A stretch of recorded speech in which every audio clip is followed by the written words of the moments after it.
सच कह रहा हूँ सुंदरी, कुछ नहीं बदला है। और बदलने को बाकी क्या नहीं है? मैं अब भी तेरा हूँ सुंदरी, तू अब भी मेरी है। हाथ छोड़ मेरा। मैं अपने दिल की कसम खाकर बोलता हूँ सुंदरी, मैं तेरे बिना नहीं रह सकता। जा, वहीं जा और मरने दे मुझे मेरे हाल पे। मैं कहीं नहीं जा रहा तुझे छोड़कर, मैं तेरे बिना अधूरा हूँ सुंदरी। ओह, तो सुन ले, तू यहीं आएगा मुझसे मिलने रोज रात को, और नैनीताल मैं भी चलूंगी। मैं तुझसे मिलने आऊंगा, जरूर आऊंगा, हमें कोई जुदा नहीं कर सकता सुंदरी, मगर नैनीताल। क्यों? पानी फिर गया सारे प्यार पे साले। सुंदरी जा, तू क्या निभाएगा वादा? मैं जा रही हूँ। सुंदरी तू कहीं नहीं जाएगी, तू जो कहेगी मैं करूंगा। तू मेरी जान है सुंदरी, मैं तेरे बिना नहीं जी सकता सुंदरी। कन्हैया, मैं तेरे बिना नहीं जी सकता।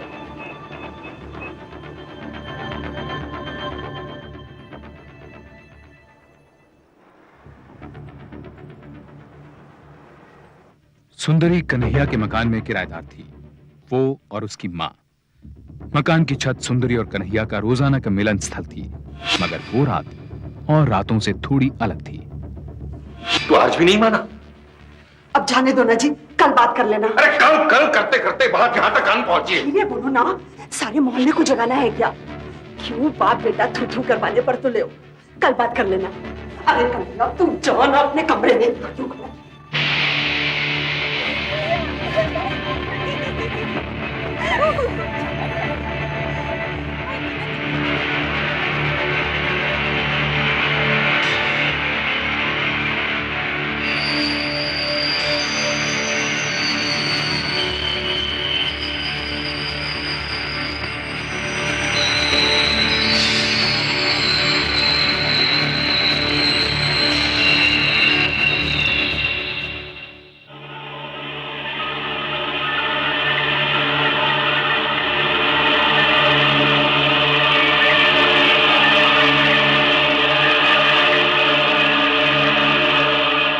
मीना लाल और कन्हैया सेठ के परिवार एक ही मोहल्ले में रहते थे।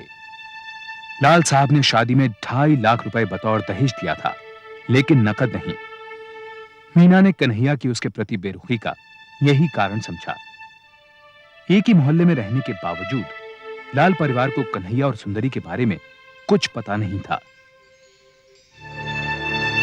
अगली रात जब वो फिर छत की ओर जा रहा था।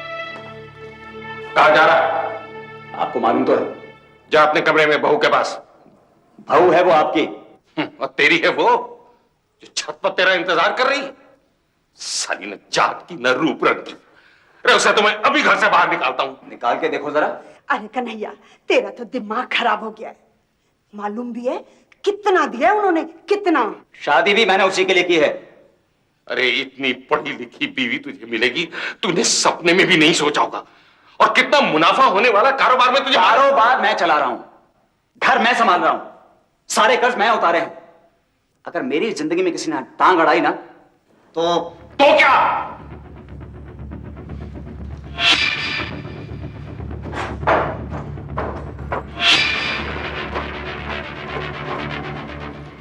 आ गया? नई नवेली बीवी के मजे ले रहा था। देख सुंदरी, अपनी जुबान को लगाम दे। वाह, एक ही दिन में आंखें बदल गई। ज्यादा पसंद आ गई क्या? देख मैं दोबारा बोल रहा हूं। अरे क्या, तू क्या बोलेगा? नई औरत के मिलते ही पुरानी वाली बासी लगने लगती है। चुप साली।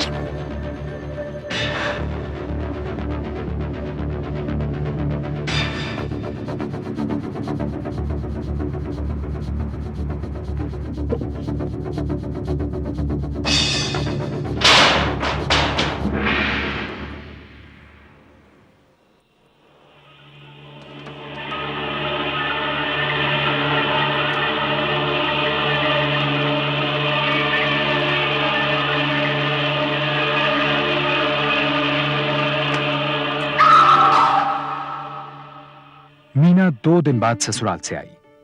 उसके चेहरे पर मुस्कान तो वही थी, लेकिन कहीं कुछ बदल गया था।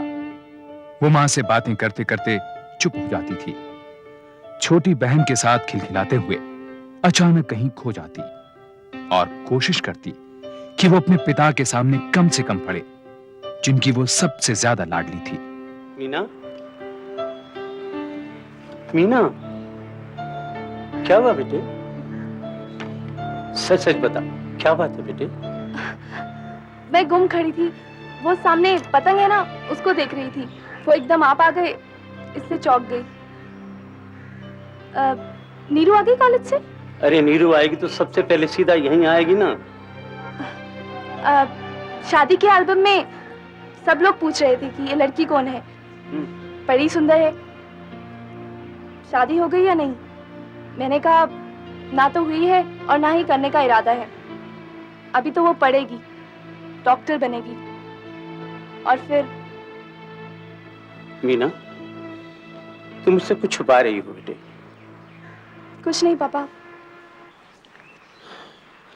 ये लो एक और नैनीताल की टिकट। वैसे तुम दोनों के टिकट तो मैं पहले ही भेज चुका हूं, फिर एक और टिकट किस लिए चाहिए थी? और ये सुंदरी कौन है? उनकी मुंह बोली बहन, बोल रही थी कि साथ चलेगी। तुम दोनों के हनीमून में कोई और साथ चलेगा? मैं कुछ समझा नहीं बेटे। पापा, अभी तो मैं उस घर में नई हूँ और सब कुछ समझने में देर तो लगेगी ना। अभी तो मैं सबसे ठीक से मिली भी नहीं। आप बेकार में चिंता कर रहे हैं, ऐसी कोई बात नहीं है। सुनिए, जरा पानी दीजिए जल्दी से, मीना को चक्कर आ रहे हैं। मीना को उसके फैमिली डॉक्टर के पास ले जाया गया। उन्होंने थकावट बताते हुए मीना को कुछ दवाइयां दी और वो वापस अपने घर आ गई।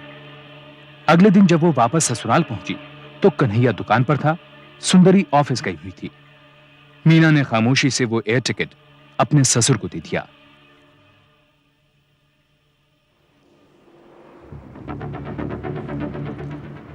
तूने सुंदरी का एयर टिकट बाबूजी को दे दिया? हाँ। मैंने तुझसे कहा था मुझे देना। आप थे नहीं।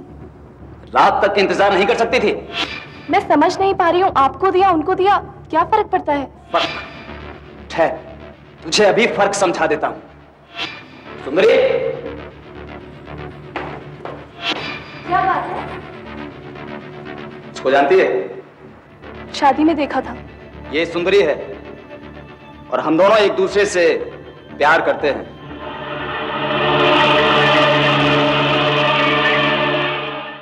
ये सुंदरी है और हम दोनों एक दूसरे से प्यार करते हैं, और इसीलिए ये भी हमारे साथ जा रही है, इससे पहले कि तुझे कोई और बताए। बाबूजी को ये बात मालूम है? मालूम है, सबको मालूम है। इस घर में वही होता है जो मैं चाहता हूं, समझी? तो आपने मुझसे शादी क्यों की? तो की, और कान खोल के सुन ले, ये बात घर के बाहर नहीं जानी चाहिए, समझी? मैं अपने पापा के घर जाना चाहती हूँ। पापा की धौंस दिखाती है? कहीं नहीं जाएगी तू, कहीं नहीं जाएगी। अरे देख, कन्हैया भैया की आवाज है, चल चल कर देखते हैं। अरे यार, माँ जाग जाएगी। बस बेटा, इतना ही दम है तेरे में, चल चल देखते हैं। आजा। चिल्ला चिल्ला के कहूंगी कि मेरे साथ क्या हुआ है। कहीं नहीं जाएगी। कन्हैया, इसका भी बंद कर। कहीं नहीं जाएगी तू।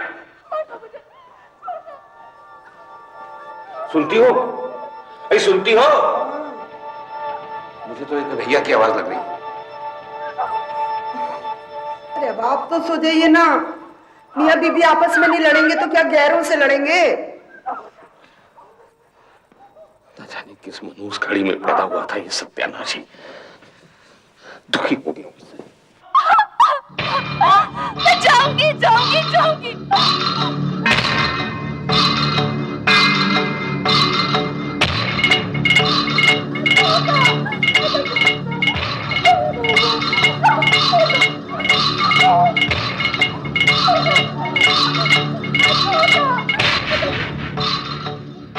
अनिल, ज्यादा मजा आता है दूसरों के घरों में झांकने में, हाँ?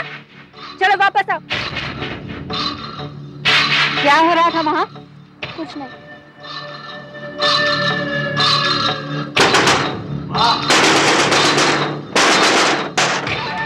बाबूजी, मीना को कुछ हो गया है। क्या हो गया मीना? उसको दौरा जैसा कुछ पड़ रहा है और मुंह से झाग आ रहा है। अरे आप लोग आइए। आइए, चुप चुप चुप। क्या हुआ बेटा? बहू,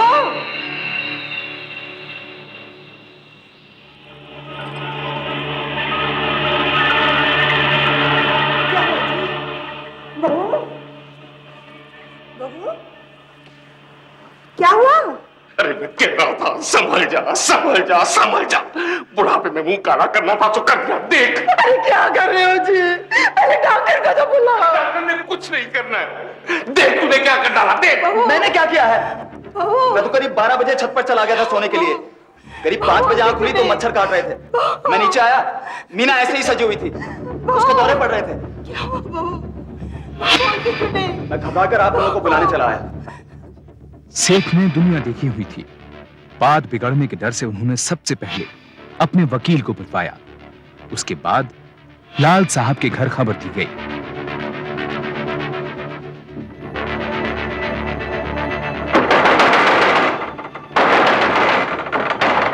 नीरू, मीना बेहोश हो गई है। क्या?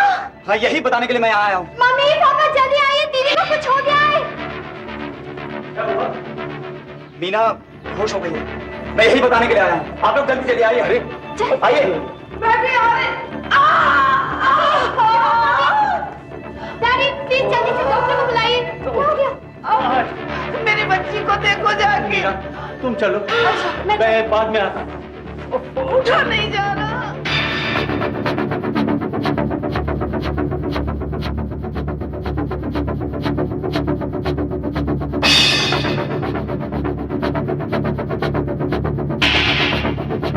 दीदी, दीदी क्या हुआ?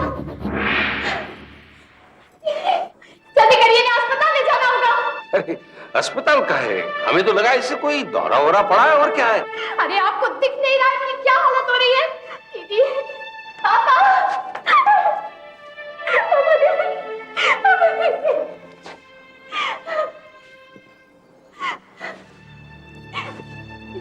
डॉक्टर, क्या हुआ है मीना को? देखिए, मैं डॉक्टर नहीं हूँ, एक वकील हूँ और यहाँ एक दोस्त की हैसियत से आया हूँ।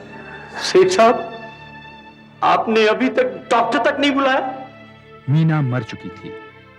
लाल साहब इस बात से सख्त हैरान थे कि अभी तक मीना को अस्पताल ले जाने का इंतजाम क्यों नहीं किया गया, या डॉक्टर से पहले सेठ ने अपने वकील को क्यों बुलवाया। उन्होंने तुरंत अपने फैमिली डॉक्टर वाधवा को बुलवाया, जिन्होंने एक दिन पहले ही मीना का चेकअप किया था।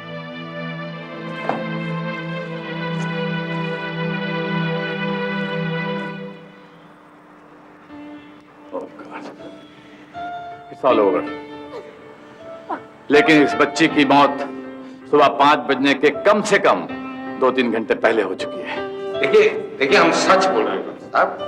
सुबह 5 बजे जब कन्हैया छत से नीचे उतर के आया तो उस वक्त इसको दौरा पड़ रहा था।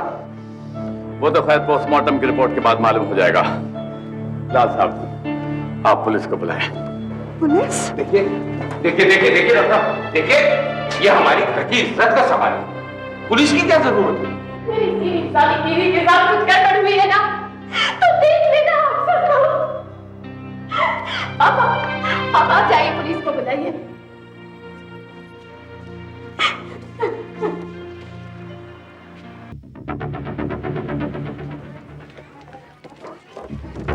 सच्ची में अम्मा, वो जो रहती है ना वहाँ सुंदरी, वो और कन्हैया भैया और तीसरी वाली रो रही थी।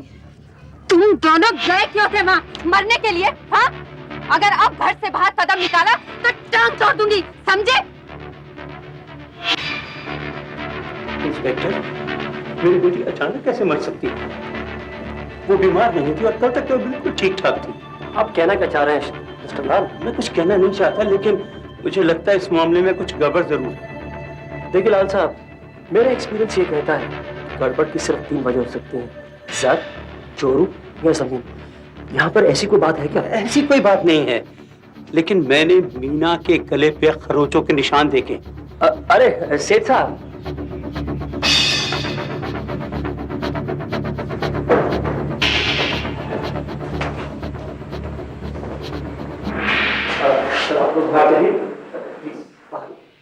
इंस्पेक्टर इंस्पेक्टर बग्गा ने ना तो कोई फिंगरप्रिंट्स लिए और ना ही मीना की लाश की तस्वीरें खींची। उसने जोर दिया कि डॉक्टर वाधवा समेत सब लोग कमरे से बाहर चले जाएं, जिससे वो मीना के शरीर को पोस्टमार्टम के लिए ले जा सके। ये पुलिस इंस्पेक्टर अंदर क्या कर रहा है और वो लोग उससे क्या बात कर रहे हैं? मुझे तो कुछ समझ नहीं आ रहा है। भाई लाल साहब, मुझे तो इस मामले में कुछ गड़बड़ मालूम होती है। अब सब कुछ पोस्टमार्टम की रिपोर्ट के बाद मालूम चलेगा। सेठ साहब आप चलिए। आप नहीं लाल साहब। हम सब जरा कमरे में शिफ्ट कर देना। जी सर।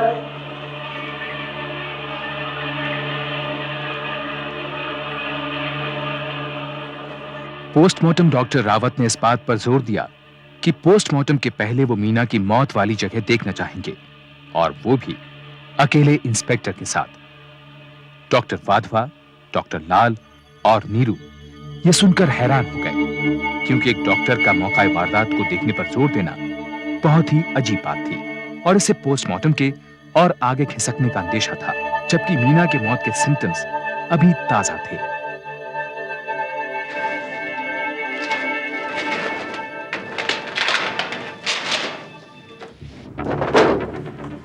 इंस्पेक्टर, ये डॉक्टर लाल ने अपने एफआईआर में क्या लिखवाया है? यही कि उनकी बेटी बिल्कुल ठीक थी, सेहतमंद थी, बीमार नहीं थी और उसकी मौत यूं नहीं हो सकती थी। मौत नेचुरल नहीं। लगा ये डॉक्टर लाल बार बार क्यों कह रहे हैं कि उनकी बेटी सेहतमंद थी? मुझे तो लगता है वो कुछ छुपा रहे हैं। शायद मीना की कोई बीमारी हो।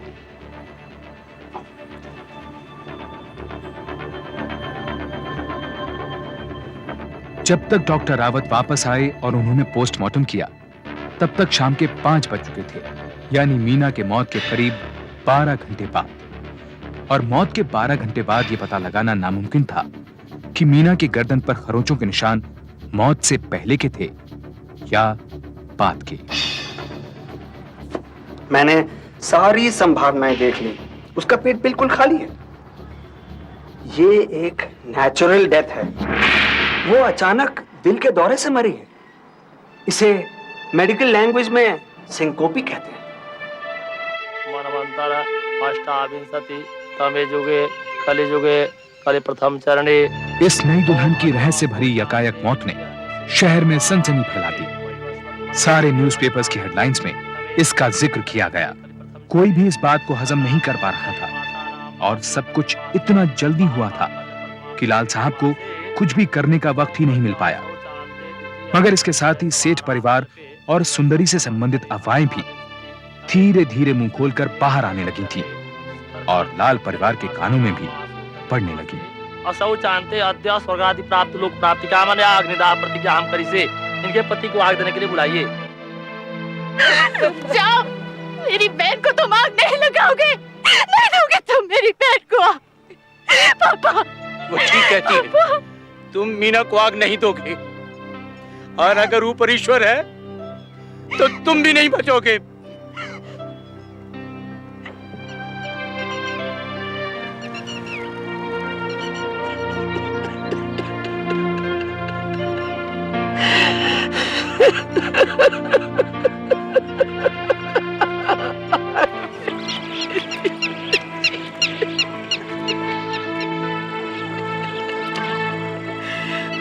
Beep.